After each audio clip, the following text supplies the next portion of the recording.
ગામમાં માણસો ધંધો મૂકીને આના પાછળ ફરે છે. મેઇન વાત મેડમ એવી છે કે 7 નંબરનું ફોર્મ જેને ભર્યું છે અને તમને ખબર નથી, પછી નિયમની જોગવાઈ એવી છે BLO ફોર્મ લેતા પહેલા એની ખરાઈ કરવી પડે કે ભાઈ આને આધાર પુરાવા રજૂ કરવાની જોગવાઈ છે. ગવર્મેન્ટના રૂલ્સ, ચૂંટણી પંચના રૂલ્સ મુજબ એને પુરાવો રજૂ કરવો પડે કે આ ગામમાં રહેતા ખાલી 7 નંબરનું ફોર્મ ભરી શકાતું પણ તેને 7 નંબરનું ફોર્મ ખોટું ભરવું એના સામે ગુનો દાખલ કરવાની જોગવાઈ. તમે એનાથી ઇન્ફોર્મ છો પૂરી રીતે. એટલે આ ઘણા બધા 500 નામો, 80 નામો ડીયામાં, એવા ને એવા સુરજબારીમાં 200 નામ, આવા ઘણા બધા નામો આખા તાલુકામાં આવું બધું. અને તમે એનાથી જાણ આખા સમાજ પરિસ્થિતિ છે. એટલે આ જેણે પણ અરજી કરી હોય એના સામે ફોજદારી ગુનો દાખલ થવો. આપણા લેવલે ફરિયાદ ન થવી જોઈએ. અમારી માંગણી બધા હાજર હોય ને તમે ખોટા ફોર્મ ભરાય 7 નંબર જેવી રીતે કાંઈ એના પાસે તમે ફરિયાદ ન કરે તો એના એફિડેવિટ લખાવે કે ભાઈ ભૂલથી કરે માફી માંગતું એફિડેવિટ. અમારી લાગણી એવી છે, નામ તો તમે દાખલ કરવાની પ્રક્રિયા ચાલુ કરી દીધી છે. અમારી પહેલી માંગણી એવી છે ફોજદારી એના થવી જોઈએ. તો આ પ્રક્રિયા બીજી વાર આવું કોઈ કરતા ડરે અને એક ધાક બેસતો તમારી એક અધિકારી તરીકેની છાપ છે ધાક બેસાડતા એટલે એ તમારી ધાક બરકરાર અને આ ખોટું આખું આખો એક મેજોરિટી ટાર્ગેટ બનાવવામાં આવેલું છે. એક ગામ નથી, 8-10 ગામ છે. દાખલા તરીકે શિકારપુર, સુરબરી, શિકારપુરમાં 456 નામ છે ખાલી મુસ્લિમોના અને લાકડીયા છે. એક મેજોરિટીને ટાર્ગેટ કરીને જ બનાવવામાં આવેલું છે. આ શિકારપુરમાં હું 2 વાર તાલુકા પંચાયત લડ્યો, હું જિલ્લા પંચાયત લડ્યો, બધા જ મારી સાથે મારા ઘરનો કોન્ટેક્ટ છે. અને એની એવી વાત હતી કે પ્રાંતને તમે હાલો સાથે ને આવી વાત કરો કે અમારી આવો અન્યાય થયો છે. એક તો નામ ન નીકળે એ ખરાઈ કરવાની, શિકારપુર, સુરબરી, વાડિયા અને બીજું ફોજદારી નો થાય તો એફિડેવિટ બીજી જગ્યાએ એફિડેવિટ રજૂ કરે કે ભાઈ ભૂલથી રજૂ કરીને મારી મારો વાંધો પાછો આવી એક મારી રજૂઆત છે. અને મેં વાંધો ઉઠાવનાર પોતે કન્ફેસ કરે છે. એ બધા વિચારા એમ કહે છે કે અમે લખાવ્યું જ નથી. આની તપાસ પૂરી કરવામાં આવે. રજૂ કોણે કરી ફોર્મ BLO કેમ લઈ લીધું દાખલા તરીકે?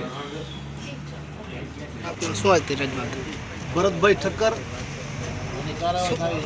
ડેલિગેટ ગુજરાત કોંગ્રેસ સમિતિ અને પૂર્વ સદસ્ય ભચાઉ તાલુકા પંચાયત શિકારપુર છે.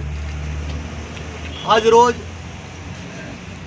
શિકારપુર એટલે કે મારો મત વિસ્તાર, જે મત વિસ્તારના લોકોએ મને 2 વખત તાલુકા પંચાયતમાં ચૂંટીને મૂક્યો, જિલ્લા પંચાયતમાં પણ ખોબલે ને ધોબલે મત આપ્યા. આ એવા વિસ્તારમાંથી પ્રતિનિધિત્વ મેં કર્યું કે જેમાં નાનો વર્ગ, મજૂર વર્ગ, ખેડૂત વર્ગ અને શ્રમજીવી વર્ગ જ્યાં કામ કરે છે. કેન્દ્ર સરકારના ચૂંટણી પંચ દ્વારા અત્યારે SIRની જે પ્રક્રિયા ચાલુ છે એ SIRની પ્રક્રિયા અંતર્ગત છેલ્લા દિવસે ભારતીય જનતા પાર્ટીના ઈશારાથી શિકારપુર ગામમાંથી 456 લોકોના નામ કમી કરવા માટે ફોર્મ નંબર 7 રજૂ કરવામાં આવ્યું છે. એ જ રીતે વાંઢિયામાં પણ રજૂ કરવામાં આવ્યું છે. એ જ રીતે મારો મત વિસ્તાર સુરજબારી ત્યાં પણ રજૂ કરવામાં આવ્યું છે. અને જેના નામથી રજૂ કરવામાં આવ્યું એ પણ કહે છે કે ભાઈ મને ખ્યાલ નથી એમ. એટલે આ સાજિશ છે તાલુકા જિલ્લા પંચાયતની ચૂંટણીઓ પહેલાં મતદારોને કમી કરવા અને પાછલે બાયણે રાજ કરવું.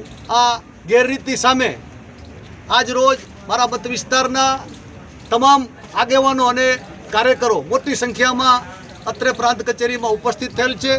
પ્રાંત અધિકારીને આવેદનપત્ર આપવામાં આવ્યું અને પ્રાંત અધિકારી પાસે માંગણી કરવામાં આવી કે આમાં તમને એવું લાગે 5-15માં નામ ખોટા હોય તો તમને કાઢવાની છૂટ છે, પણ એક પણ સાચો મતદાર આમાં રહી ન જાય એની તકેદારી રાખો.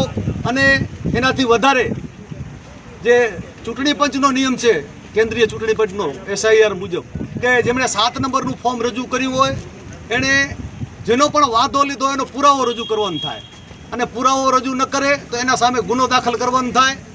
એ ચૂંટણી પંચના નિયમ મુજબ આજ પ્રાંત અધિકારી પાસે એ પણ રજૂઆત કરવામાં આવી કે જેમણે ખોટું ફોર્મ રજૂ કર્યું છે એના સામે કાયદેસરની પગલાં લેવામાં આવે, ફોજદારી ફરિયાદ નોંધાવવામાં આવે અને આવો ધાક બેસાડતો દાખલો પૂરો પાડવા આપશ્રીને વિનંતી કરી છે. હું આવેદનપત્ર આજે જ આપવામાં આવેલું. જેટલા આગેવાનો છે એમાંથી 50% અહીંયા આવેલા છે.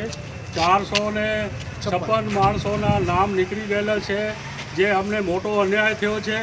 આ અન્યાય સહન થાય એમ નથી. તેમ છતાં પણ આજે અહીંયા પ્રાંત અધિકારી બેન પાસે, ડેપ્યુટી કલેક્ટર સાહેબ પાસે અમે રજૂઆત કરેલી છે અને એનો અમને ઉકેલ જલ્દીથી જલ્દી આવે એના માટે અમે પૂરા પ્રયાસ કર્યા છે. ગામના માણસો ધંધો રોજગાર મૂકીને અહીંયા પ્રાંત કચેરી આવેલ છે રજૂઆત કરવા માટે.